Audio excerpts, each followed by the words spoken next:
कि मिलते रहेंगे तो जिंदगी रहेगी। हाँ, सो असल में आसान रास्ता ढूंढता है। जैसे हर बंदा चाहता है कि वो रातों रात अमीर हो जाए, हर बंदा चाहता है कि मैं जल्दी से, मुझे बीमारी है मैं ठीक हो जाऊं। हमारे ये जो नौजवान बच्चे हमें सुन रहे हैं, इनके हीरो क्यों तब्दील हो गए हुए हैं? इनके हीरो शेख उस्मान साहब क्यों नहीं है? इनके हीरो क्यों आजकल ये सारे सोशल मीडिया स्टार्स बन चुके हुए हैं? तो उनके लिए मैं कहूँगा कि वो बेहतर ये है कि उन्हीं लोगों को देखें, क्योंकि परफॉर्म करने वाले और परफॉर्मेंस देखने वाले कभी एक जैसे नहीं हो सकते। कि यार जो आप, अगर आपको एक हदीस भी मालूम है ना, तो उसको प्रोपेगेट करो, उसको बिल्कुल बताओ। ऐसे ही है। तो मैंने अगर देखा कि यार आपके पास जितना भी नॉलेज इकट्ठा हो रहा है, तो मेरी अप्रोच ये थी कि I already know a lot of things जो मुझे परसू करनी है। मुझे एंटरप्रेन्योरशिप में परसू करना है, मुझे रिस्क टेकर बनना है, मुझे डिसीजन मेकिंग करनी है। आपको लगता है कि ये जितने भी बड़े इंस्टीट्यूशंस हैं, 2-3 ही इस वक्त हैं पाकिस्तान में, इससे ज़्यादा तो बाकी सारे पे जी जी। टिकटॉक ही सिखा रहे हैं, क्या ये जितने बड़े नाम हैं, क्या ये सिर्फ जॉबियंस ही क्रिएट कर रहे हैं और वो भी बस एक मीडियोकर लेवल के जॉबियन? ये फैसला आता है, ट्रिकल डाउन इफेक्ट है। ठीक है। आप जब इंडिया फैसला ले रहा था 70s में 80s में IITs बना रहा था, तो पाकिस्तान वहाँ पर ये फैसला नहीं ले रहा था कि मैंने अपने 20 साल बाद एंटरप्रेन्योर, बिजनेसमैन और एक सेठ मेंटालिटी, इन तीनों में डिफरेंस ज़रा बता दीजिए हमारे सुनने वाले बच्चों को, क्योंकि यहाँ पे डिफरेंस ही नहीं पता ना। उसने मार्केट में एक फ़ज़ा बनानी है जिससे वो लीड कर सके। दूसरी तरफ बिजनेसमैन जो है, उनके एंटरप्रेन्योर के पास एक आइडिया है जिसके लिए हो सकता है शायद 10 साल रिक्वायर्ड हो टू बी बने, टेक स्टार्टअप्स बने। वो वैल्यूएशन बेस में थे शुरू। यंग बच्चे के ऊपर एतमाद नहीं करेगा तो सर एंटरप्रेन्योर तो हमने वैसे ही ख़त्म कर दिया ना, जड़ से ही काट दिया। वो तो पौधा ही हमने बीज लगाया, जैसे वो उसकी कोंपल फूटने लगती है हम उसको काट देते हैं। दे आर एजुकेटेड, उन्होंने उनको पढ़ाया है, they went to broad, they learn different systems, ecosystem study किए हैं। आज उन्हीं के बच्चे जो हैं, जब आपके पास बहुत अच्छे हालात होते हैं ना, तो लोग लैग हो जाते हैं, लोग प्रोक्रेस्टिनेशन इख्तियार कर लेते हैं, लोग वीक हो जाते हैं। वो अपना बिजनेस एक्यूमेन किस तरह से बिल्ड करे? क्या ये बिल्ड किया भी जा सकता है या बस ये चिप लगी लगाई आपको पीछे से ही आती है और उसी चिप के थ्रू ही आपने चलना है? क्योंकि हमारा तो मशहूर है ना, वो ये है कि अगर आप कामयाब बिजनेसमैन बनना चाहते हैं, कामयाब एंटरप्रेन्योर बनना चाहते हैं, तो अपने लाइफस्टाइल को अपने बिजनेस के मुताबिक डाल लो।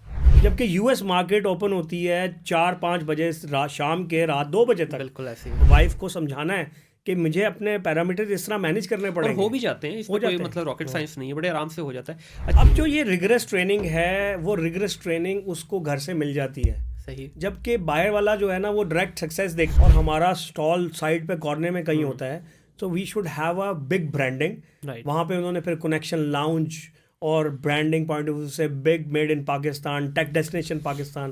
पॉलिटिकल स्टेबिलिटी नहीं होती। पॉलिटिकल स्टेबिलिटी क्यों नहीं होती? कि आपकी सेफ्टी, पीस, ये वाले मसाइल हैं। लेकिन उस वाले में पेमेंट क्यों नहीं हो रही? मतलब देखिए, अब मैं जो यूज़ कर रहा हूँ, अगर मैं 10 यूनिट यूज़ किए हैं, क्या कभी ऐसा हुआ है कि गवर्नमेंट ने कहा चल मेरा पुत्र तू 4 यूनिट दे पैसे दे दे, बाकी तेनू फ्री?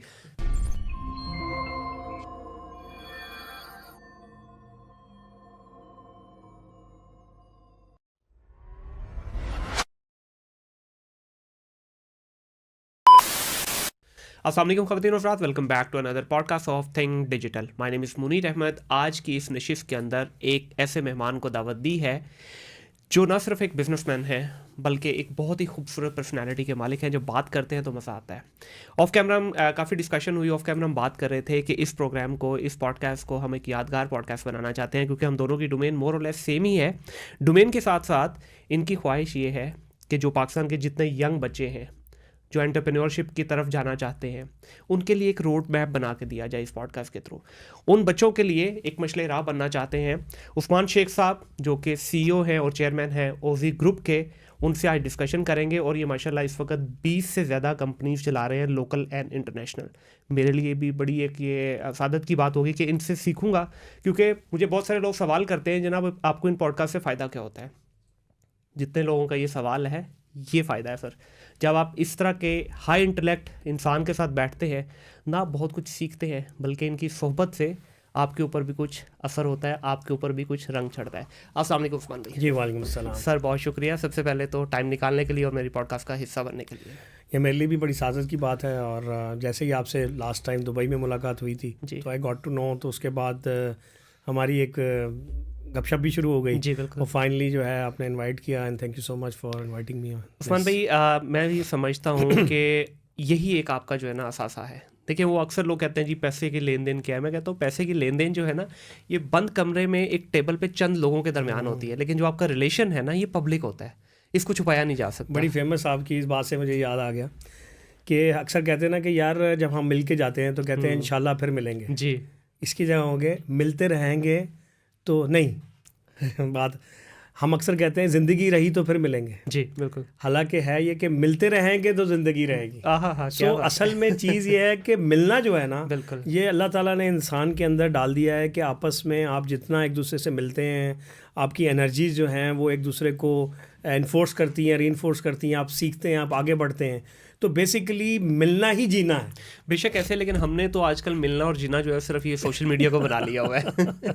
आजकल मुलाकातें जो है ना, उनका तसलसल इतना टूट चुका है कि यही लगता है कि यार बस यही ज़िंदगी है। वो एक्चुअली जो मैंने इसको स्टडी किया कि क्या वजह है, उसके पीछे असल रीज़न ये है कि इंसान जो है ना वो आसान रास्ता ढूंढता है। जैसे हर बंदा चाहता है कि वो रातों रात अमीर हो जाए, हर बंदा चाहता है कि मैं जल्दी से, मुझे बीमारी है मैं ठीक हो जाऊं। इसी तरीके से कम्युनिकेशन का जो स्टार्ट है ना वो through social media, through LinkedIn, it's more easy क्योंकि इट्स एन एसिंक्रोनस कम्युनिकेशन। बिल्कुल सही। जबकि जब आप किसी नेटवर्किंग में बैठे हैं, आपने मिलना है, तो एक झिझक होती है कि यार जाके मैं इनसे बात कैसे शुरू करूं, पता नहीं वो बुरा मान जाएं। तो इस चीज़ की भी बाकायदा ट्रेनिंग्स होनी चाहिए ताकि maximum communication through real meetups हो, ताकि उससे मैक्सिमाइज हो लर्निंग। और फैमिली में भी अगर आप देखें तो आजकल बच्चा जो है मोबाइल पे, स्नैपचैट पे और इन चीज़ों पे लगा हुआ है। उसकी वजह ये है कि उसको वो वाली जो चीज़ है, वो वाली जो लर्निंग है या वो वाला जो मीटअप है, वो उस तरह अवेलेबल नहीं है। तो he finds easy way to communicate. बिल्कुल ऐसे।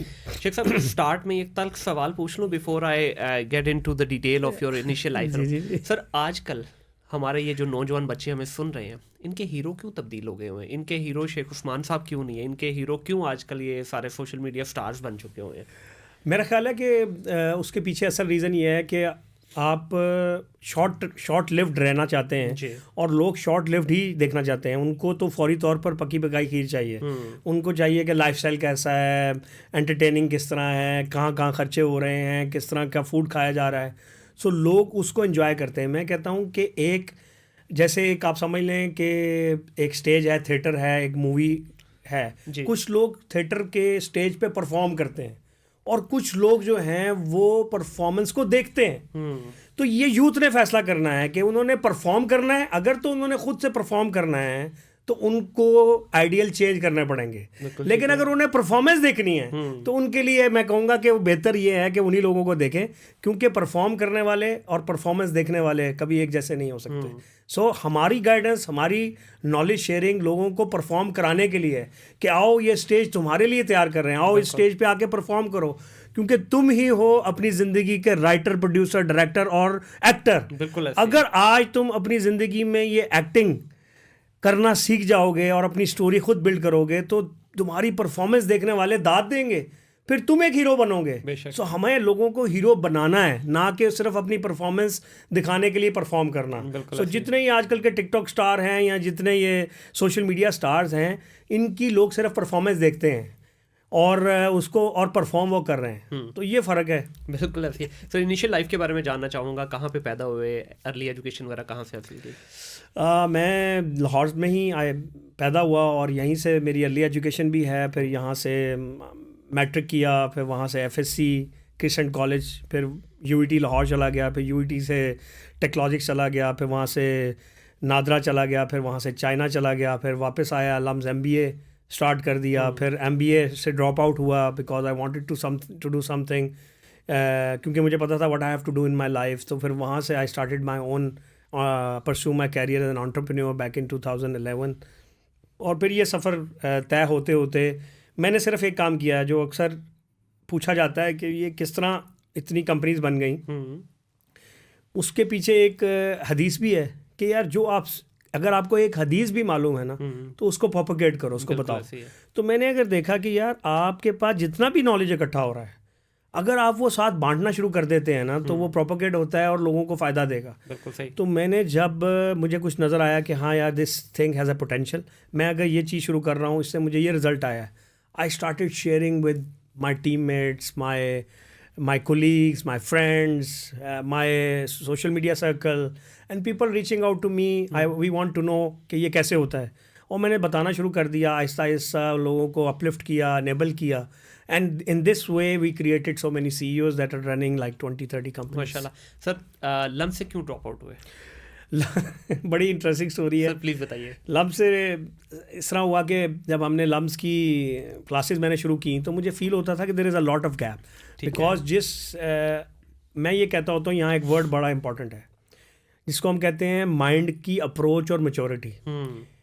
अक्सर लोग आपकी अप्रोच सही होती है लेकिन उस तक पहुंचने में 10-10 साल ले जाते हैं। तो मेरी अप्रोच ये थी कि I already know a lot of things जो मुझे परसू करनी है। मुझे एंटरप्रेन्योरशिप में परसू करना है, मुझे रिस्क टेकर बनना है, मुझे डिसीजन मेकिंग करनी है, मुझे चैलेंज लेना है, मुझे मुकाबला करना है। तो जो मुकाबला करना है इसकी तैयारी तो मुझे लम्स MBA नहीं करा रहा, वो मुझे बना रहा है एक थ्योरेटिकल नॉलेज में कि मार्केटिंग स्ट्रेटजीज क्या होती हैं, फाइनेंस पढ़ लो आप, मुख्तलिफ केस स्टडी कर लो और आपको एंड में डिसाइड करना है कि आपने क्या करना है। जबकि आई न्यू ऑलरेडी कि मुझे ये सीखना आना है। ठीक है। अगर तो मैंने सीखने आना होता फाइनेंस को बहुत डीपली, या मैंने मार्केटिंग को, या मैंने सप्लाई चेन को, या और जो MBA में बिजनेस एडमिनिस्ट्रेशन के सब्जेक्ट्स पढ़ाते हैं, बट मुझे सीखना था एंटरप्रेन्योरशिप। तो आप ये कह रहे हैं कि ये मिसिंग है फैक्टर, ये मिसिंग है, ये पूरी दुनिया में मिस है, क्योंकि एंटरप्रेन्योरशिप पढ़ाई नहीं जा सकती, ये हमेशा कूद के मैदान में ही सिखाई जा सकती है। ठीक है। मैं अक्सर इसकी मिसाल देता हूँ कि अगर आपने स्विमिंग सीखनी है और अगर आप लेसन्स लेते जाएं डेली स्विमिंग के और आप एक्चुअली ना कूदें पूल में, तो आपको नहीं पता लगेगा स्विमिंग कैसे करते हैं। सेम वे में अगर लम्स ने या किसी भी इंस्टीट्यूशन ने MBA के बिजनेस एंटरप्रेन्योरशिप पढ़ानी है, उसके लिए ज़रूरी है कि वो साथ में लाजमी कोई ना कोई उसका स्टार्टअप बनवाएं, वो स्टार्टअप चलवाएं, उसको सक्सेस में क्रिएट करें।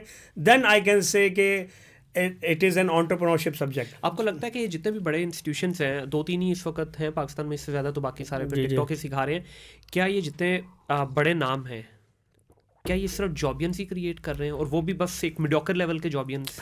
नहीं, इंटरेस्टिंगली जितने भी इदारे हैं ये जॉब्स तो क्रिएट करवा रहे हैं, लेकिन सिर्फ मीडियोकर लेवल जॉब्स नहीं। ठीक है। लम्ब से मेरे निकलने वाले दोस्त, UET से निकलने वाले दोस्त बाहर, वो माशाल्लाह इस वक्त बड़ी टॉप की डिफरेंट जो आपकी FMCGs हैं, आपके टेलीकॉम के रिस्पेक्ट, दुनिया की कोई 500 फॉर्चून जो कंपनीज हैं उनमें से किसी एक में आपका लम्स का या किसी IBA का या किसी भी इंस्टीट्यूशन का कोई CEO लगा है तो मुझे प्लीज़ बताइए, मेरे भी नॉलेज में मुझे ये पता है कि KFC का जो ओवरऑल पूरा चेन है उसके जो CEO हैं वो पाकिस्तानी हैं। ठीक है। जो पूरी ग्रुप है KFC, अब आई डोंट नो IBA से शायद पढ़े हैं या कहाँ से, I don't know the institution name, but ये ज़रूर है कि पाकिस्तान में जो ये इदारे पढ़ा रहे हैं, मैं if I can say proudly, LUMS is one of the best institute, because वहाँ पर जो मेथोडोलॉजी ऑफ लर्निंग है इज़ वेरी गुड। वहाँ से आप देखें, UET में जाते थे आपको खुद पढ़ना होता था, आप किसी भी स्कूल में जाते हैं वहाँ आपको खुद पढ़ना है। लम्स एक ऐसा इदारा है जो मुझे फोर्स करता था पढ़ने पे, and that is what I got that view in my mind कि यार आपने लोगों से काम करवाना है ना, तो काम करवाने की आपके पास वे होना चाहिए बिजनेस में। सो वो मैंने लम्ब से पिक किया। तो सर इंडिया के अंदर ऐसा क्या हो रहा है, ये कौन सी खुराक खिलाई जा रही है कि जो दुनिया की बड़ी बड़ी कंपनीज के सारे टॉप टू बॉटम आप देख लें, सारी मैनेजमेंट इंडियंस है इस वक्त, वहाँ क्या किया जा रहा है? इसके पीछे और पाकिस्तान में ये वाला गैप इतना नहीं था। ये गैप देखें, ये फैसला आता है, ट्रिकल डाउन इफेक्ट है। ठीक है। आप जब इंडिया फैसला ले रहा था 70s में 80s में IITs बना रहा था, तो पाकिस्तान वहाँ पर ये फैसला नहीं ले रहा था कि मैंने अपने 20 साल बाद 30 साल बाद ये मैं देखना चाहता हूँ अपने मुल्क को कि वो IT का हब हो। ठीक है। इंडिया ने वो इन्विजन 1970s में 80s में कर लिया था। पाकिस्तान ने वो इन्विजन शायद 10 साल पहले भी नहीं किया, 5 साल पहले करना शुरू किया है। अगर आप एक चीज़ को एनविजन ही नहीं कर रहे तो आप अपनी उस तरह की डायरेक्शन नहीं लेंगे, उस तरह का एनवायरनमेंट क्रिएट नहीं करेंगे, उस तरह का टारगेट अचीव नहीं हो सकता। तो गैप ये है। अदरवाइज़ अगर पाकिस्तान भी 70s 80s में वही फैसला लेता तो आज पाकिस्तान की IT इंडस्ट्री भी ऑलमोस्ट 1/5 ऑफ इंडियन इंडस्ट्री होती। तो सर इसमें लेकिन जो ठीक है गवर्नमेंट के लेवल पे कोई काम नहीं किया गया, बट ये जितने बड़े बिजनेसमैन हैं इन्होंने क्या किया है? तो आज भी देखिए हमारे पाकिस्तान में जो भी बिजनेसमैन होते हैं वो कभी भी ये थोड़ी सोचते हैं कि देखें उनका टारगेट नहीं है। ठीक है। वो तो पाकिस्तान में, क्योंकि मैंने नादरा जैसे इदारे में काम किया था तो आई हैड दिस, फिर मेरा माइंडसेट खुद भी था कि आई शुड कंट्रीब्यूट। क्योंकि देखें अगर मैं अपना दिया जला लेता हूँ तो मुझे किसी का दिया जलाने में कोई एफर्ट की ज़रूरत नहीं है। मैं लोग आएंगे, मेरी दिया नहीं बुझेगा। ये सोच डेवलप करना बहुत ज़रूरी है। और ये मैंने सोच चाइना से ली कि यार अगर मुनीर अपनी एक कंपनी चला रहे हैं, मैं एक कंपनी चला रहा हूँ, तो किस तरीके से आपस में ये एक रिलेशन बिल्ड कर सकते हैं विदाउट हार्मिंग ईच अदर, और दोनों को रीइंफोर्स करें उनके बिजनेसेस में। तो ये एक स्ट्रेटजी को मैंने फॉलो किया ओजी ग्रुप के अंदर कि किस तरीके से अपने नॉलेज को लोगों को शेयर करूं, वो भी अनेबल हों, उससे वो भी आगे बढ़ें और आप तो आगे बढ़ ही रहे हैं। सो ये सोच जो है ये बड़ी मुश्किल से आती है। जो मेरी अप्रोच आज 10 साल पहले थी, ये 10 साल बाद भी आज कंपनीज को अप्रोच नहीं आई। हाँ, अब देख के success many companies have started following the business model that OZ Group has created. उन्होंने आगे अपने लोगों को मौका दिया, उनको एंटरप्रेन्योर्स बनाया, फैमिली से बाहर निकले, सेट माइंडसेट से बाहर निकले, और लोगों को चांस दिया कि स्वेट इक्विटी भी कोई चीज़ होती है, मुदारबा मॉडल भी कोई चीज़ होती है। अगर आपके पास कोई हुनर है तो आप IP बेस्ड किसी को साथ अटैच कर सकते हैं, आप किसी को कमीशंस दे सकते हैं ताकि उसकी ग्रोथ आपकी ग्रोथ के साथ मैच हो। ये सारे new business models of the last 10 years हमने मैच्योर किए, और इसी बेसिस पे 30 कंपनीज़ को लोगों ने स्टडी किया, मुख्तलिफ ग्रुप्स ने स्टडी किया, और आज उसको फॉलो कर रहे हैं, और इसके आप देखेंगे 10 साल बाद और अच्छे नतीजे आएंगे इंशाल्लाह। आगे जाकर सर इस पर डिस्कशन भी होगी। मैं आपसे एक सवाल पूछना चाहूँगा यहाँ पे, बड़ा इंटरेस्टिंग सवाल है।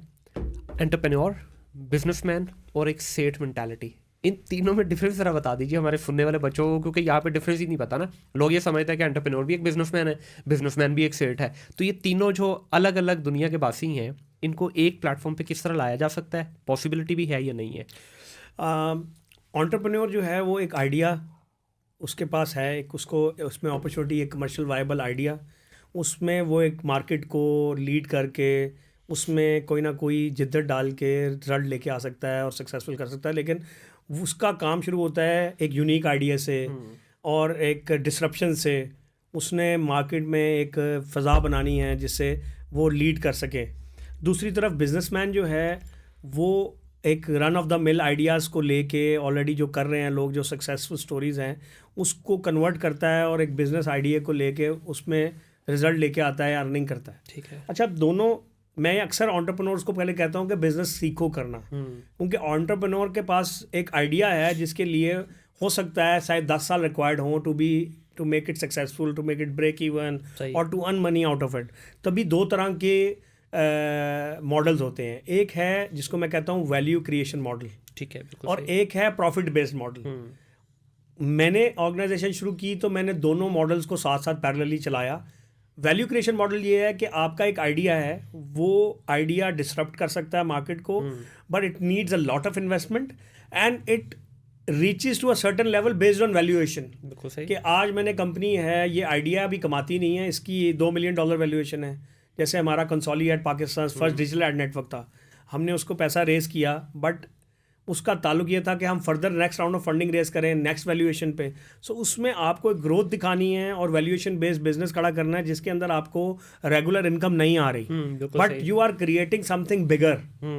And other model is that आपने you have to make your ends meet, तो उसके लिए आपको प्रॉफिट बेस्ड मॉडल चाहिए जिसमें आप चाह रहे हैं कि मंथली बेस पे आपको अर्निंग भी हो, आप प्रॉफिट निकालें भी, साल के आप डिविडेंड्स भी लें।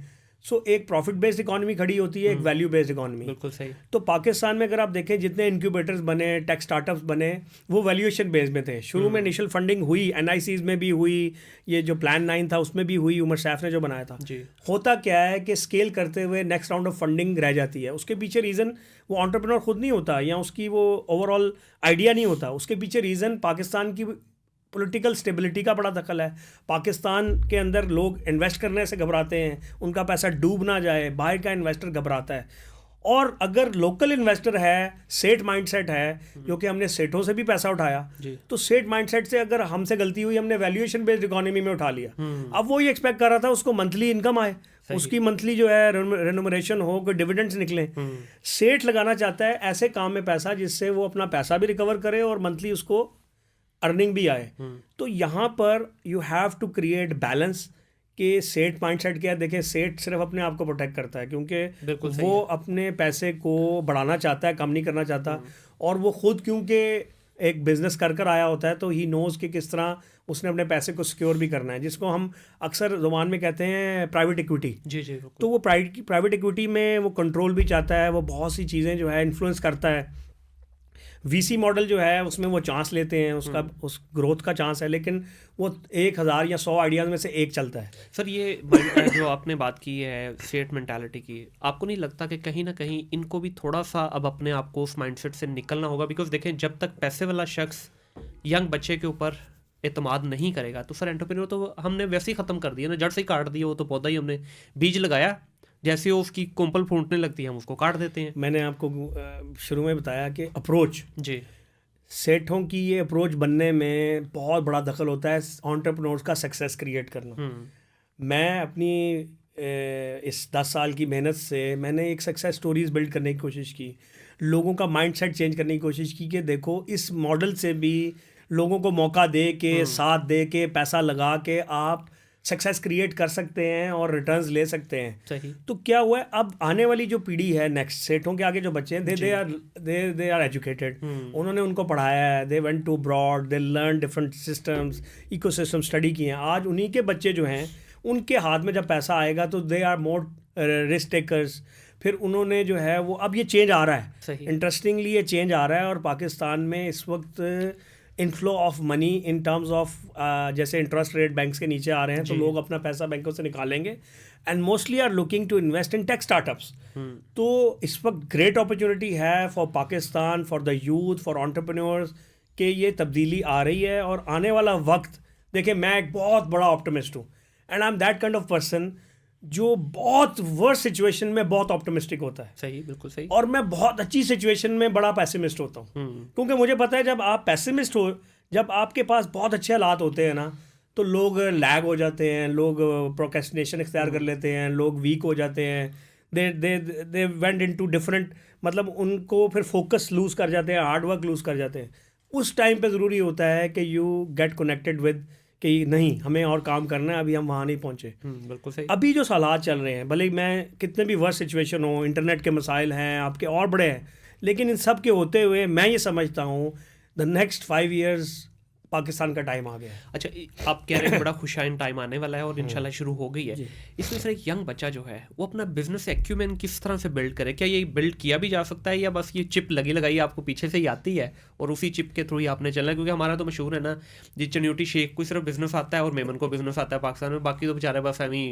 पहले मैं इस पर इतना बिलीव नहीं करता था, ठीक है, लेकिन इसका इफेक्ट होता है। जैसे मैं खुद शेख कम्युनिटी से हूँ, मैं मेमन के साथ भी काम किया है, पर इसका इंट्रिंसिक इफेक्ट है क्योंकि आप बचपन से देखते आते हैं कि आपके जो हल्का अहबाब में हैं वो सारे बिजनेसमैन हैं और वो किस तरीके से उनकी लाइफ हैबिट क्या है। आज मैं अगर बच्चों को एक बात बता दूं ना, तो उससे ही उनकी लाइफ में चेंज हो सकता है। और ये अगर बात पल्ले पड़ जाए, एक बात जी, वो ये है कि अगर आप कामयाब बिजनेसमैन बनना चाहते हैं, कामयाब एंटरप्रेन्योर बनना चाहते हैं, तो अपने लाइफस्टाइल को अपने बिजनेस के मुताबिक डाल दो। क्या बात है।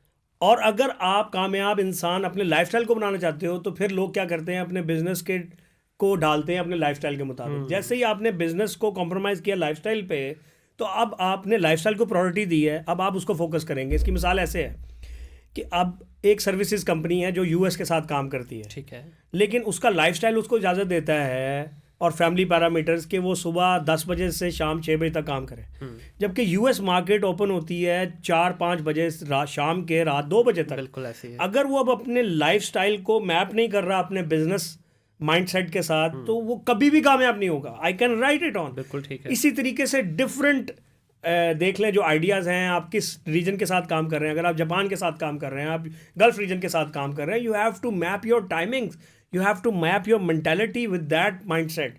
अपने कल्चर, अपने लाइफस्टाइल को आपको उसके मुताबिक ढालना है, अपने फैमिली लाइफस्टाइल को भी, अपने ओवरऑल सबको, रिश्तेदारों को, वाइफ को समझाना है कि मुझे अपने पैरामीटर इस तरह मैनेज करने पड़ेंगे। और हो भी जाते हैं, इसमें कोई मतलब रॉकेट साइंस नहीं है, बड़े आराम से हो जाता है। अच्छा, इसमें जिस तरह आपने बात की कि शेहों के बच्चे बचपन से देखते हैं ये मेमन्स के, लेकिन सर जितना मैंने, मतलब मेरे भी कुछ दोस्त हैं जिनके साथ मैंने बड़ी डिटेल में गुफ्तगू की, उनका कहना ये है कि यार आप लोगों को लगता है कि हम बॉर्न बिजनेसमैन है, कहते हैं, लेकिन हमारी इतने रिग्रेस किस्म की ट्रेनिंग होती है, 1-1 साल 1.5 साल हम लोगों को लेबर के साथ जो है ना पूरे धक्के खाने पड़ते हैं, उसके बाद ये जो रिफाइनमेंट आती है हमारे में, उसके बाद आती है। बिल्कुल ट्रू है। उसकी वजह यही है ना कि जो बंदा उस रास्ते से गुजरा हुआ है वही बता सकता है ना कि कैसे बच्चे को ट्रेन करना है। बिल्कुल सही। तो मैं ये कहता हूँ कि जितना भी एंटरप्रेन्योर या जो यूथ है या जो कारोबार करना चाहती है या इवन कोई भी आइडिया के ऊपर एग्जीक्यूट करना चाहती है, उसके लाइफ में कुछ एम्बिशंस हैं जी, उसके मुताबिक उसको ट्रेनर चाहिए, सही, उसको ट्रेनिंग लेनी है। और ट्रेनर बताता है कि बेटा आज आपने जो है ना आके, मैं आपसे कोडिंग नहीं करवा रहा, मैं आपसे मार्केटिंग प्लान नहीं बनवा रहा, हो सकता है मैं आज से सिर्फ जो है आपसे चाय बनवाऊँ। अब जो ये रिगरस ट्रेनिंग है वो रिगरस ट्रेनिंग उसको घर से मिल जाती है, सही, जबकि बाहर वाला जो है ना वो डायरेक्ट सक्सेस देखता है, वो देखता है कि शायद ये ऑफिस टेबल चेयर सीट ये वाली चीज़ें से इससे बंदा सीईओ बन रहा है। उसके बिजनेस एक्यूमेन के अंदर बहुत ज़्यादा दखल मुख्तलिफ एरियाज़ का है, क्योंकि देखिए बिजनेस एक्यूमेन बनने के लिए आपको कारोबार की मुख्तलिफ जो डोमेन्स हैं उनमें टाइम लगवाया जाता है। सॉरी पानी मंगवाओ? नहीं, कॉफ़ी है। उसमें बिजनेस डोमेन में टाइम लगवाया जाता है। वो कौन सी हैं? आपके एचआर एडमिन है, आपकी फाइनेंस अकाउंट्स है, आपकी सप्लाई चेन है, आपकी प्रोडक्ट डेवलपमेंट प्रोडक्शन है, आपकी मैन्युफैक्चरिंग है, आपकी सेल्स एंड मार्केट है।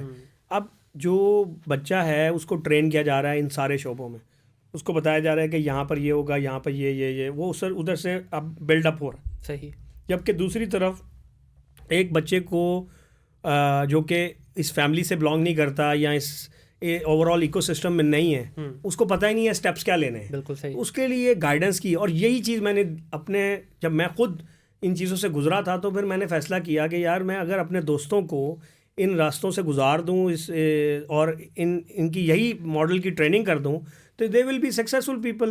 अब हमारे ग्रुप के अंदर कोई भट्टी है, तो कोई मुगल है, तो कोई चौधरी है, तो कोई, there are different people and they are running very very very successful business. बिल्कुल सही है सर। इसमें मुझे ये बताइएगा कि जब हम बिज़नेस की बात कर रहे हैं, अब आज आके लाहौर में अगर देखा जाए तो वो भेड़ चाल चलती है। पहले एक आइसक्रीम पार्लर पकड़े लोगों ने, 5000 आइसक्रीम पार्लर लाहौर में खोल दिए, फिर जी बर्गर पकड़े वो खोल दिए। अब जो भी आइडिया आ रहा है, जितनी मर्जी उसमें इनोवेशन है, खाने के इर्द गिर्द ही क्यों घूम रहा है पूरा लाहौर इस वक्त। मैं खासतौर पे लाहौर की बात करूंगा। क्या हमें कोई यूनिक आइडिया ही नहीं आ रहा, कोई ऐसा हम बिजनेस मॉडल यहाँ पे लाना ही नहीं चाह रहे कि जिसके अंदर नजर आए कि ये टेक्नोलॉजी है, इनोवेशन है। देखिए मैं मजे की बताऊँ कि जिन्हों दे कारदाने उन्होंने कमले भी सियाने। सब बात ये है कि जो चीज़ भी सक्सेस क्रिएट कर देगी ना, whether it's a food business, it's a parlour, it's ice cream, it's IT, it's कपड़ा बिजनेस, जो भी सक्सेस क्रिएट करेगी लोग उसकी तरफ ही भागेंगे। इसीलिए मैंने अपने टेक्सटाइल बिजनेस को छोड़कर आईटी को फोकस किया, क्योंकि मैं खुद आईटी पढ़ा था। बिल्कुल सही। तो मैंने कहा कि अगर I will be able to make it successful, जितनी यूथ है वो आईटी को करेगी। और हुआ अल्हम्दुलिल्लाह। मेरे जितने फैमिली नेटवर्क के अंदर दूर दर जितने आगे बच्चे हैं, उनके आगे फैमिलीज हैं, वो सारे पता लगता है कि वो आईटी के अंदर काम कर रहे हैं या आईटी पढ़ रहे हैं और वो एक माहौल बन रहा है। लेकिन देखें अब आईटी जो है ना, एआई जो है, वो हर बिजनेस में इन्वॉल्व हो गई है। बिल्कुल सही। So whether its food chain business, मज़े की बात यह है कि जो लोग भी अब काम कर रहे हैं ना फूड का, वो डिफरेंट माइंडसेट से कर रहे हैं। दे आर नॉट फोकसिंग कि उन्होंने एक ओपन कर लिया है। दे हैव अ प्लान कि हमने इसकी फ्रेंचाइज बिल्ड करनी है, हमने इसको KFC की तरह, हमने मैकडोनल्ड की तरह दुनिया की चेन बनाना है। ये डिफरेंस जो है ना, एक्चुअली दिस इज़ रिक्वायर्ड। देखिए 3 फेजेस होते हैं। One is the testing phase, जो आप बिजनेस में स्टार्ट करते हैं, टेस्ट करते हैं, R&D करते हैं, रास्ता ढूंढते हैं। Second is the optimization phase. Third is the scale phase. 90% companies अगर 2 ये पार भी कर जाएं और ऑप्टिमाइज हो जाएं तो स्केल करना एक हार्डेस्ट चैलेंज होता है। और ऑर्गेनाइजेशंस जो हैं वो ग्रो तभी करती हैं जब वो स्केल को अचीव कर सकती हैं। तो इसमें उस्मान भी आपको लगता है कि एज ए नेशन हम इसमें बहुत पीछे। मैं इसको लेता हूँ ब्रांडिंग पॉइंट ऑफ व्यू से। अब आप देखें कि मैं इसकी अक्सर मिसाल देता हूँ कि आप क्रॉस बॉर्डर हम कोई भी इंडिया का ब्रांड उठा के देख लें, सर वो एक छोटे से कमरे में चीज़ खोलेंगे, उसकी मार्केट ऐसे करेंगे जैसे पूरा शहर बसा दी है। हम पूरा शहर बसा के उसकी मार्केटिंग ऐसे करेंगे जैसे छोटा सा कमरा है। तो क्या हम as a country, as a nation, हमारा वो माइंडसेट ही नहीं है ब्रांडिंग वाला, या हम स्केल ही नहीं कर पाते? वजह क्या है? अगर आप देखें तो पिछले 5 साल के अंदर इसमें बड़ा काम हुआ। पाशा जो पाकिस्तान सॉफ्टवेयर एसोसिएशन है वो काफ़ी ग्रो हुई, काफ़ी स्ट्रेंथन हुई। जो लास्ट 2-3 चेयरमैन गुजरे और अभी करंट CEC में ओजी ग्रुप से जो है हमारे रहील इकबाल साहब जो हैं वाइस चेयरमैन हैं, और Sajjad Syed, he is doing excellent work.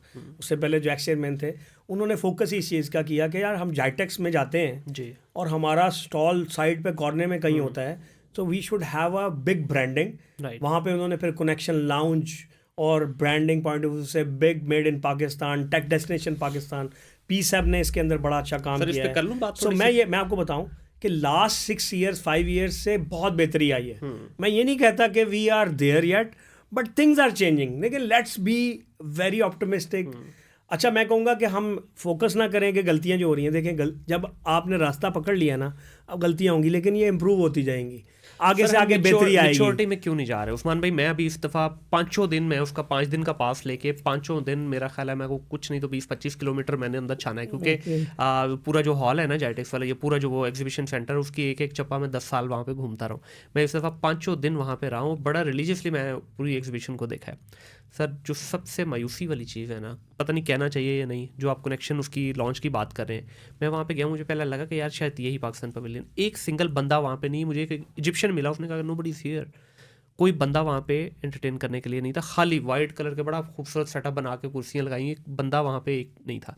उसके बाद पता चला जी हमारा जो मेन जो पैसेज कॉरिडोर है उसमें हमारा वो लगा हुआ है। अब बड़ी बड़ी कंपनीज के वहाँ पे मैक्सिमम मेरे ख्याल 4x5 के स्टॉल लगाए हुए, और वहाँ पे भी बोल दूं मैं वो बात, जी बोले, मैक्सिमम बच्चा कसम वाली बात है पूंडी करने आया हुआ था वहाँ पे। मतलब ये हमारी माइंडसेट है, ये आईटी कंपनी की। शर्म आ रही थी मुझे ये देख के, बल्कि मेरे साथ मेरा कज़न था, उसने कहा मुनीर भाई ये देखें ज़रा, ये बच्चियाँ ताड़ रहे हैं यहाँ पे खड़े होके, देखें हमें ये ट्रेनिंग करनी पड़ेगी, हमारे सीईओज को बिल्कुल लग रहा है, देखे ना हमारे सीईओज को सर ये चीज़ सिखानी पड़ेगी अपने बच्चे को कि अगर आप उसको दुबई लेके जा रहे हो, उसको बताएं कि what is Dubai, it's just not a city, ये एक इंटरनेशनल मार्केट है सर, जहाँ पे यू गोटा compete with rest of the world.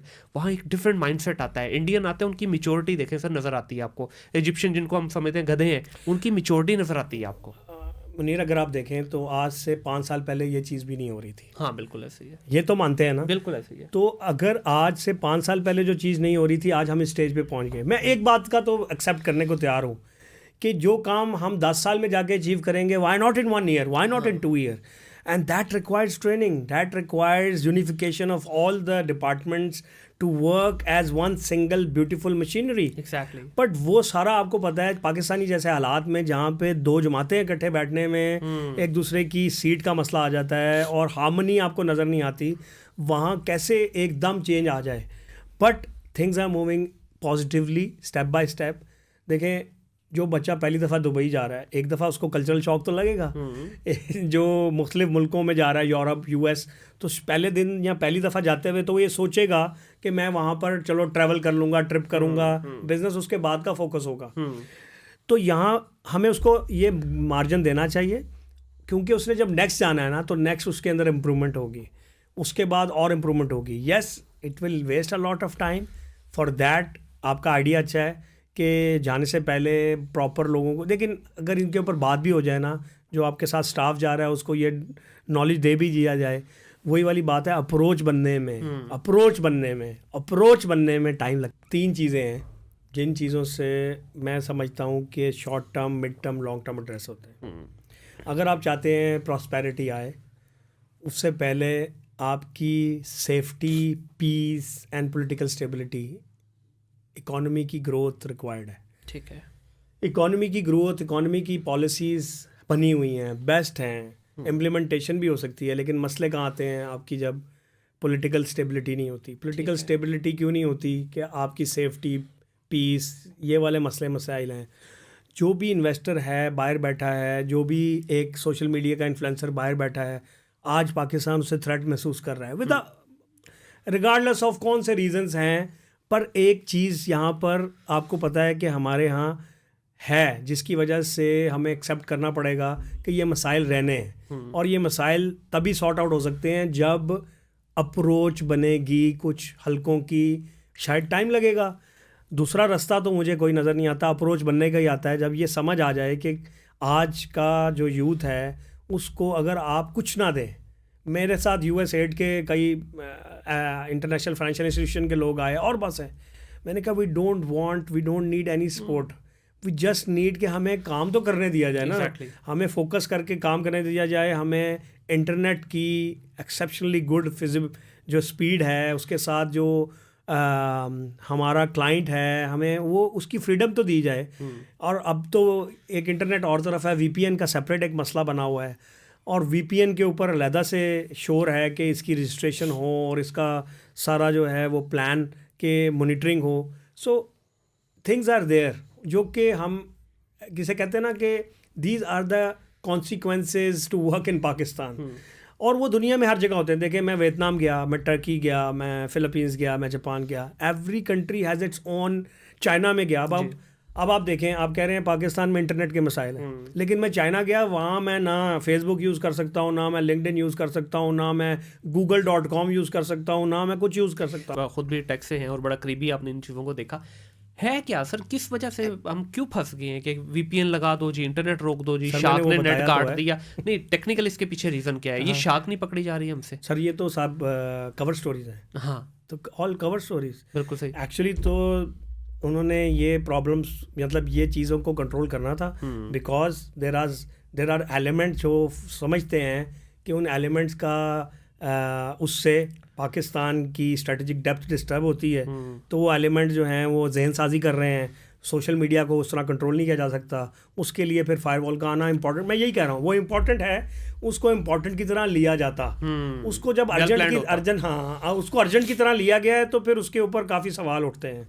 Sir अभी ये जो बात की जा रही है स्टारलिंक की, जो एलन मस्क का प्रोजेक्ट है, उसके आने से आपको लगता है कि चीज़ें बहुत बेहतर होंगी? क्योंकि दुनिया देखिए इस वक्त 6G की टेस्टिंग कर रही है, तो हमारे पास तो अभी 5G भी नहीं है. ठीक है, हमने तो बल्कि मोस्टली एरिया में 3G पे ही कनात करना पड़ता है हमें. तो उसके आने से आपको लगता है कि चीज़ें बहुत बेहतर हो जाएंगी? क्योंकि देखें हमारे पास, जिस तरह मैंने पहले भी कहा, सबसे बड़ा सेक्टर क्या IT है. उसी पे हम जो ये छलांगे मार रहे हैं ना, क्या हम उसको एम्पावर करने के लिए कुछ कर रहे हैं गवर्नमेंट लेवल के ऊपर या इंडस्ट्री लेवल के ऊपर? गवर्नमेंट लेवल के ऊपर SIFC इसके ऊपर काम कर रही है, एंड दे आर प्लानिंग कि किस तरीके से पाकिस्तान में 5G को लेके आया जाए, स्पीड का मसला हल किया जाए. It is taking time. Sir ये नक्शे की हद तक है या प्रैक्टिकल हो? क्योंकि हमारे पास पूरी कौम के पास सिर्फ नक्शे हैं. ठीक है. अब मैं क्योंकि गवर्नमेंट ऑफिशियल नहीं हूँ, so I am not the right person to जज. अपनी इंडस्ट्री का भी बताइए. इंडस्ट्री में भी सर मुझे नक्शे नज़र आ रहे हैं ऑनेस्टली. ठीक है, देखिए हम कुछ कर नहीं सकते. हम सिर्फ़ और सिर्फ एहतजाज कर सकते हैं, हम कंप्लेंट कर सकते हैं, हम बता सकते हैं, हम गाइड कर सकते हैं, हम अपने प्लान कर सकते हैं, अल्टरनेट प्लान कर सकते हैं कि यार हमारा जो अपलोडिंग का, पब्लिशिंग का सेक्टर है वो हम दुबई शिफ्ट कर दें या हम शिफ्टिंग कर लें ताकि मैनेज हो जाए. हम लोग मैनेज कर सकते हैं, पर जिन्होंने फ़ैसला लेना है हम उनको सिर्फ बता सकते हैं कि लेकिन क्या हमारी एज ए IT इंडस्ट्री, क्या हमारी आवाज़ लाउड एंड क्लियर जा रही है उन तक? Because this is a big question mark here कि क्या देखें, एक है हम एहतजाज करें अपने कमरों में, ठंडे कमरों में AC वाले में बैठ के एक वीडियो रिकॉर्ड करा दी, डन जी, शेख साहब की जॉब हो गई, मुनीर साहब की जॉब डन होगी. क्या हम यूनिफाइड एहतजाज वाकई कर पा रहे हैं? क्या उस लेवल की बोल्ड एंड क्लियर मैसेज हम कन्वे कर पा रहे हैं to the concerns, to the stakeholders? मैं आपको बड़ा इंटरेस्टिंग बताऊं, दोज पीपल एग्जैक्टली नो कि this is a problem. Loud and clear आप बताएं या ना बताएं, उनको प्रॉब्लम का पता है. और वो प्रॉब्लम, जैसे कि मैंने आपको कहा ना, ये काम इम्पॉर्टेंट है, तो अब इम्पॉर्टेंट है लेकिन वो अर्जेंट की शक्ल इख्तियार कर गया है, तो लाउड एंड क्लियर आप शोर मचाएंगे ना, उसका नेगेटिव इफेक्ट ज़्यादा है. उसकी वजह यह है कि फिर एक नेगेटिविटी क्रिएट होगी. जैसे कहते हैं ना कि अपवर्क का अगर शोर मचेगा, पाकिस्तान में इंटरनेट का इशू है, भले थोड़ा सा हो, लेकिन अगर अपवर्क तक पहुंचेगा, वो सोचेंगे कि यार ये डिस्ट्रप्शन आएगी, तो मैं अपने क्लाइंट्स को कह दूं कि stop giving work to Pakistan. So positive propaganda, उसका शोर मचाना मैं समझता हूँ होना चाहिए. कोई चीज़ में अगर कमी है, इसकी मिसाल होती है आपके घर का मसला है ना, घर का मसला घर में रहना चाहिए. बिल्कुल सही. बाहर प्रोपेगेट नहीं होना चाहिए. जैसे आपकी फैमिली में कोई, आपके घर के अंदर कोई इशू है आपके बच्चे के साथ आपका, तो आप उसको कमरे में अलहदा जाके डांटते हैं, आप उसको समझाते हैं, आप उसको गाइड करते हैं, आप उसका डंडोरा नहीं पीटते. सर घर का बड़ा समझाता है ना उसको. हाँ, तो हमारी IT का बड़ा हमने बनाया तो हुआ है, चैम्बर बनाए हुए, हमने पाशा बनाया हुआ, PSF बोर्ड बनाया हुआ, तो वो जाके हमारे बड़े जाके डिस्कशन कर रहे हैं, हो रही है. तो लगता है कि कुछ उम्मीद की किरण देना चाहेंगे हमारे. जी मैं बिल्कुल मैं कह रहा हूँ कि आप देखिएगा 2005 will be a much better year. 2025 फिर पीछे ले गए आप भी हुकूमत की तरह में. नहीं 2025. सर आप EV के ऊपर बहुत काम कर रहे हैं, क्योंकि आपकी माशाल्लाह इस वक्त 20+ FMs चल रही. मैं सब पे तो डिस्कशन नहीं कर सकूंगा, लेकिन मुझे जो इंटरेस्टिंग लगता है, मैं इंटरेस्टिंग लेता हूँ, 4 डोमेन्स हैं. ठीक है. ये 20 फर्म्स आगे उनके फ्रेंचाइज समझ लें. ठीक है. सो 4 डोमेन्स है. One is mobile apps and games, one is IT services, custom software development, Odoo ERP, CRM, Salesforce implementation, Microsoft Dynamics. Third is IT training, जिसमें हमने फोकस किया है कि एजुकेशन फॉर ऑल। ठीक है। पाकिस्तान को सक्सेसफुल बनाना है तो स्किलफुल बनाना पड़ेगा। बच्चे बच्चे को हमने गली गली कोने कोने में अब जाके स्किल देनी है। ठीक है। चौथा है हमारा इलेक्ट्रिक बाइक एंड एनर्जी, जिसमें हम बैटरी मैन्युफैक्चरिंग करते हैं, इलेक्ट्रिक बाइक, स्कूटी। तो ये 4 डोमेन्स हैं। इसी पे पहले मैं इन बात 4 डोमेन्स के नीचे फिर सब कंपनीज हैं, फ्रेंचाइज कह लें, जिसकी बेसिस पे ये 20 कंपनीज बनी हैं। बिल्कुल। सबसे पहले मैं ईवी पे ही बात करना चाहूँगा। इस वक्त वर्ल्ड वाइड जो है ईवी के ऊपर बहुत काम किया जा रहा है और इसकी बज़ भी काफ़ी क्रिएट हुई है और लोगों को बड़ा इससे फ़ायदा भी हो रहा है। डेफिनेटली जहाँ हमारी पेट्रोल प्राइसेस बढ़ रही हैं, वो बाकी सारे मामलात हो रहे हैं, तो वहाँ पे ईवी ने एक थोड़ा सा ठंडा सांस दिया है आवाम को। तो इसको किस तरह से आप देख रहे हैं कि पाकिस्तान की मार्केट इसको क्या उस तरह से अडॉप्ट कर पाएगी, कंसिडरिंग द फैक्ट कि हमारे पास इलेक्ट्रिसिटी के इशूज़ ऑलरेडी हैं यहाँ पे, तो घर में लाइट नहीं मिल रही है लोगों को। तो किस तरह से देखते हैं कि आने वाले 2, 4, 5 साल के अंदर क्या इसमें मैच्योरिटी आएगी? अच्छा, मैं आपको एक तो पहले मसला समझाऊँ जी। पाकिस्तान ऑलरेडी बिजली इस वक्त जो प्रोड्यूस कर रहा है वो उसको जो ज़रूरत है उससे ज़्यादा कर रहा है। क्या बात है? हाँ, सीरियसली? हाँ जी, उससे बहुत तेजा के तेरे ये भाईजान। हाँ, मैं बताता हूँ। मसला ये है कि सर्कुलर डेट की वजह से जिन आपने टाइमली पेमेंट करनी है, उनको जब पेमेंट नहीं होती तो वो वहाँ से फिर वो बंद हो जाता है रास्ता। लेकिन उस बारे में पेमेंट क्यों नहीं हो रही? मतलब देखिए, अब मैं जो यूज़ कर रहा हूँ, अगर मैं 10 यूनिट यूज़ किए हैं, क्या कभी ऐसा हुआ है कि गवर्नमेंट ने कहा चल मेरा पुत्र तू 4 यूनिट के पैसे दे दे, बाकी तेनू फ्री?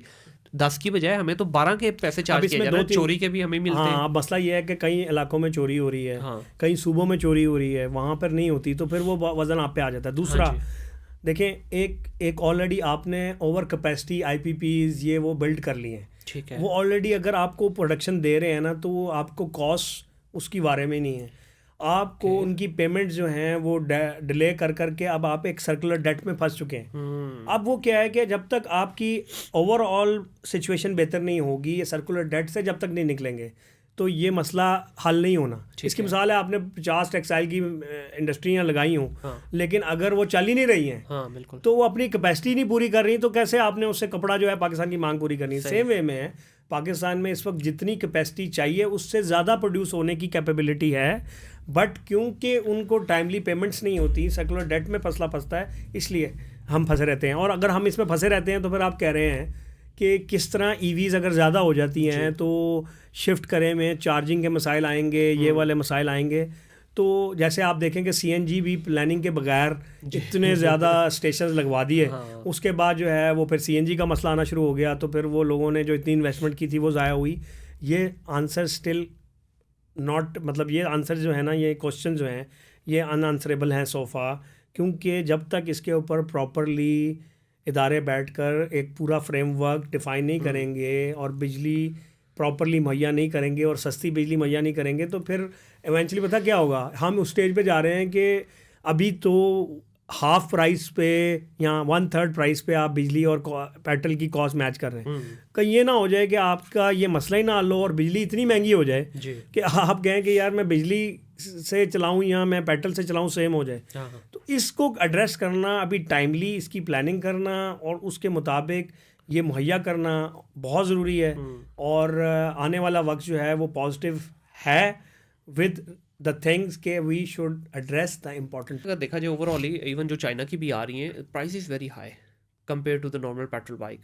तो अभी एक बंदा बेचारा पहले ही पिसा पड़ा है, वो पहले ही मुश्किल में है, तो उसको हम कह रहे हैं कि भाई 3 लाख की 2.5 लाख की स्कूटी ले लो आप, तो किस तरह लेगा? इसकी प्राइस क्यों अभी तक वर्ल्ड वाइड ही कम नहीं हो रही?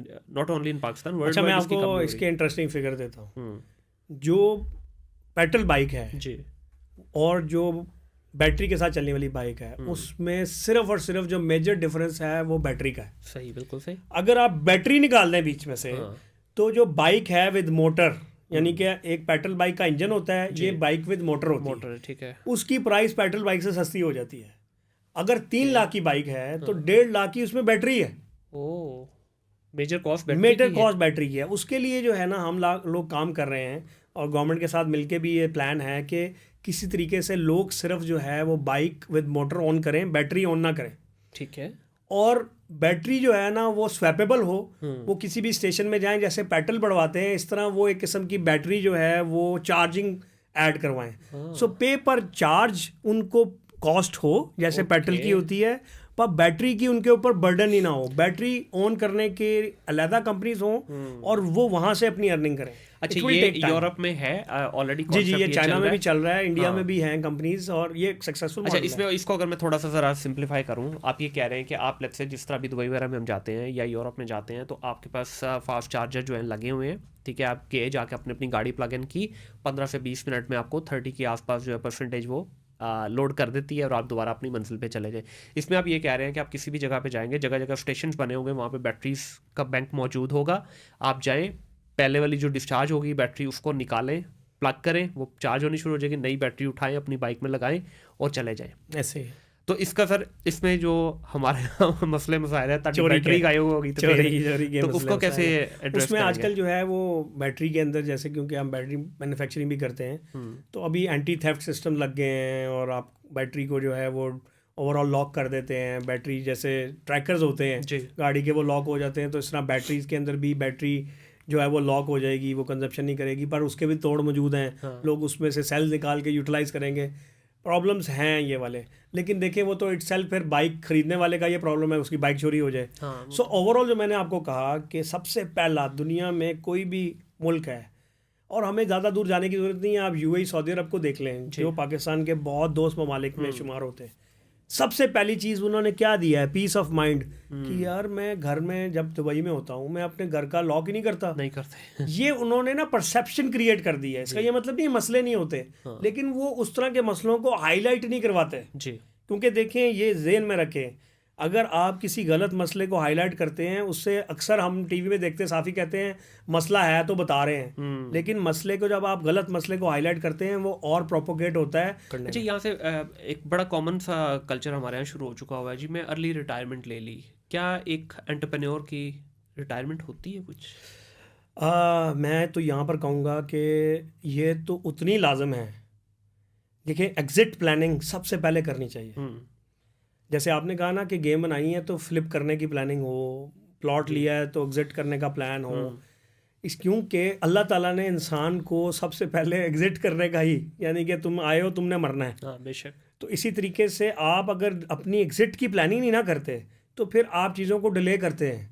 क्योंकि आपको है कि आपके पास टाइम बहुत है, यार मैं तो 70 साल तक एंटरप्रेन्योरशिप में रहूंगा। ये आप जो एग्जिट की बात कर रहे हैं ये और है। अच्छा, ये तो ठीक है, आप एक लाइफ में एक टाइम तक काम करना है ना। यहाँ तो लोग 25 साल का बच्चा कहता है यार I am gonna take retirement now, मैं उसकी बात कर रहा हूँ, हडर अमी वाली रिटायरमेंट की बात कर रहा हूँ मैं। वो मैं आपको बताता हूँ, हमारे जो मॉल बन गया ना कि जो हमें पॉडकास्टर्स ने लेविश लाइफस्टाइल दिखा के, और जनाब सर माफ, पॉडकास्टर नहीं दिखाता, मैंने दिखाया आपका कोई, ये दिखाते हैं व्लॉगर्स, ठीक है, जो व्लॉगर्स हैं, यूट्यूबर्स हैं, हाँ, उन्होंने ये दिखा दिया ना लेविश लाइफस्टाइल, रातों रात अमीर होना, और जनाब बड़ी बड़ी गाड़ियाँ, पैसे ज़ाया हो रहे हैं, फेंक रहे हैं, और ये जो गरीबों वाला और अमीरों और बदतमीज़ करके लोगों को अट्रैक्शन लेना, हुक फैक्टर क्रिएट करना, और उस तरफ अपने, और फिर खराफात को इतना ज़्यादा पब्लिसाइज करना, ये सारी चीज़ें दिखा के ना यूथ को कर रहे हैं ख़राब, यूथ को कर रहे हैं गलत हीरोज़ क्रिएट कर रहे हैं, जो आपने पहले भी सवाल किया था। तो वो उसकी वजह क्या है पीछे?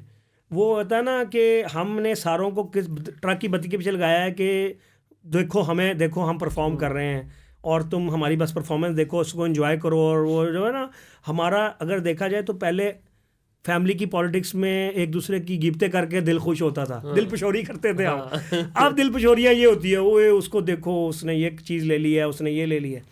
तो वो एक बड़ा शायर ने, लाइफस्टाइल तो आपका भी है, आपका मतलब पूरा ऑफिस ब्रांडेड ऑफिस बनाया हुआ, आपने वर्साची के सोफे रखे हुए हैं, बड़ी गाड़ियां आप भी चला रहे हैं। अब शादी का मुझे नहीं पता, शादी एक है या वो भी मल्टीपल है? इसका ताल्लुक जो है वो इस आपकी वैसे जो मुस्कुराहट है ना, इससे मुझे लग रहा है कुछ सर, ये देखें लेविश लाइफस्टाइल और आपकी जो का ताल्लुक आपकी उससे नहीं है कि आपने ये प्रमोट किया है। हाँ, आपका ताल्लुक उससे है कि आपने ये अर्न किया है, अर्न करके अपने लाइफस्टाइल को बेहतर करना, और ये किसी ने भी नहीं रोका। पर ये तो दीन का हिस्सा भी हमारे। पर अगर आपका मकसद ही आम आदमी को इस तरफ लगा के बस ये चीज़ें दिखाना, उसको देखें हम क्या करते हैं, ये जो सारे लोग हैं ना, ये व्लॉगर, यूट्यूबर, फलां हैं, ये क्या कर रहे हैं, ये शिट बेच रहे हैं, दे आर सेलिंग शिट। मैं मनी को, लेविश लाइफस्टाइल को, सारी मरात को, ये सब शिट समझता हूँ। क्यों? मैं इसकी एग्जांपल देता हूँ आपको। आपके पास एक फार्म हाउस है, फ़र्ज़ करें आपके पास फार्म फार्मिंग का काम है, आप डेयरी प्रोडक्ट्स बनाते हैं, आपने भैंसें रखी हुई हैं और आप सारा फोकस उसके मिल्क प्रोडक्ट्स, उसका दूध को फोकस करने की जगह आप उसकी शिट पे फोकस करते हैं। हाँ। तो इसका मतलब है कि आपका ताल्लुक है कि आप ये चीज़ें प्रमोट कर रहे हैं, पैसा, दुनिया, अय्याशी, ये चीज़ें करके लोग तो इस तरफ खिंचेंगे, जबकि दूसरी तरफ देखें ये चीज़ें बनती कैसे हैं। ये बनती हैं वैल्यू एडिशन से। मिल्क को मिल्किंग करना और उससे प्रोडक्ट्स बनाना, ये वैल्यू एडिशन का काम है। इसमें चैलेंज आता है, इसमें कंपटीशन आता है, इसमें अवेयरनेस आती है, इसमें जो है हार्ड वर्क आती है, इसमें स्मार्ट वर्क आती है। जब ये चीज़ें आप अचीव करते हैं तो उसकी बेसिस पे आपको एक अचीवमेंट मिलती है, उस अचीवमेंट का रिवॉर्ड होता है। वो रिवॉर्ड जो मिलता है ना, वो एक्चुअली ये सारी चीज़ें हैं जो मिलनी है।